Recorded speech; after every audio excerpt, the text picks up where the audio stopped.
plan. You bring up a really good point. And the reason why we need to have coordinated efforts is not just because it's a nice thing to do or because it might work better, is because in the past, what happens when you tariff a country like China is, let's say, it's a thing called transshipping, okay?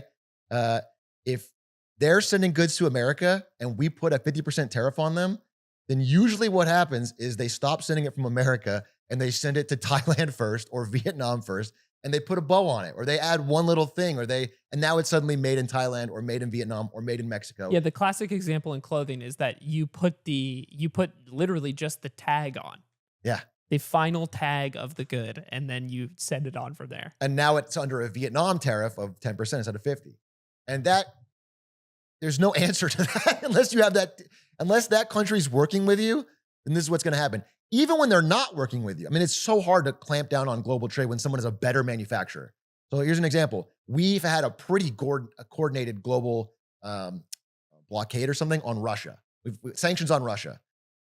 In the meantime, suddenly, Finland and Kazakhstan are buying a lot more European and American goods than they ever were before, and it's finding its way across the border into Russia. You know, luxury cars that are not allowed to be sold in Russia are ending up in Finland and suddenly ending up in St. Petersburg. That's just what happens, and that's with like a coordinated effort. It's like, it's very hard to clamp down on it if they can't make the cars and they want to buy them, it's going to end up there. They'll find a way. It's like how you want the Xiaomi SU7 and you're going to illegally import it through Mexico. Right. Yeah, you've been talking about that on and off the pod. I have thought about it, and then I found out that I would be arrested for smuggling. It could be a massive jail sentence and fines. I do want that SU7. We should bring Chinese EVs back to America. Yeah. I want what's ours. Yeah. Yeah. Can I respectfully?